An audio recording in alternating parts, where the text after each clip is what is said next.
bisa menyampaikan beberapa hal yang tadi ditanyakan. Terima kasih.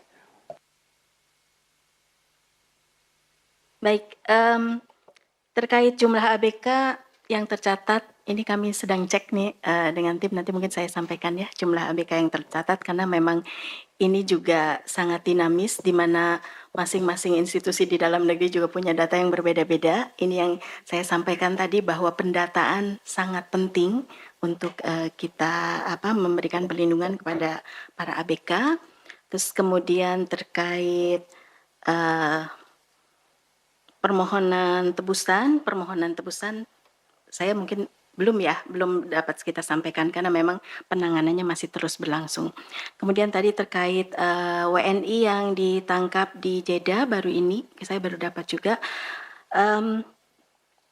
KJRI Jeddah telah menerima informasi mengenai penangkapan 3 orang yang diduga WNI oleh aparat keamanan Arab Saudi di Kota Mekah pada kemarin Selasa 28 April. Ketiganya diduga terlibat dalam praktik penipuan dan penggelapan terkait layanan haji ilegal, termasuk melalui penyebaran iklan layanan haji palsu di media sosial. Berdasarkan informasi awal, aparat keamanan Arab Saudi juga menemukan sejumlah barang bukti antara lain uang, perangkat komputer, serta kartu haji yang diduga palsu. 2 dari 3 orang tersebut dilaporkan menggunakan atribut petugas haji Indonesia saat penangkapan. Saat ini KJRI Jeddah tengah melakukan verifikasi identitas para pelaku, berkoordinasi dengan otoritas tempat guna mengawal proses hukum selanjutnya sesuai ketentuan yang berlaku. Dan tentunya KJRI Jeddah juga kembali menghimbau kepada para WNI di Arab Saudi untuk mematuhi secara penuh ketentuan pemerintah Arab Saudi terkait pelaksanaan ibadah haji,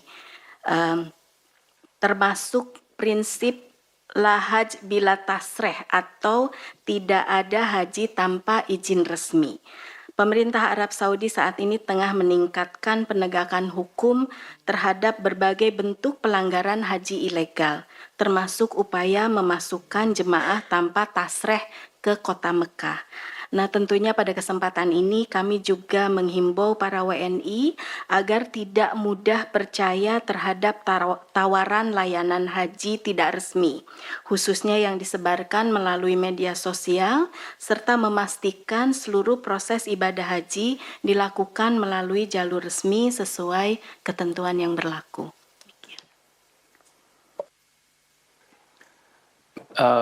Saya mungkin akan menanggapi pertanyaan yang tadi terkait dengan isu di kawasan.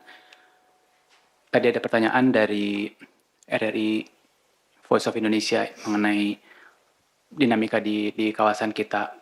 Sebetulnya kalau setiap negara itu kan memiliki kerjasama dengan negara-negara lain untuk mengembangkan sesuai dengan kepentingan nasionalnya. Dan kalau kita melihat bahwa Indonesia untuk pengelolaan di kawasan Indo-Pasifik sendiri, kita mengedepankan prinsip bersama ASEAN yang tertuang dalam ASEAN Outlook on the Indo-Pacific, dan itu telah disepakati oleh seluruh negara ASEAN tahun 2019, yang memang di dalamnya terdapat sejumlah prinsip inklusivitas, keterbukaan, dan kita juga memperhatikan sentralitas ASEAN untuk mengelola isu-isu di kawasan ini, yang tujuannya adalah untuk memastikan adanya stabilitas, keamanan, prosperity, dan juga aspek security.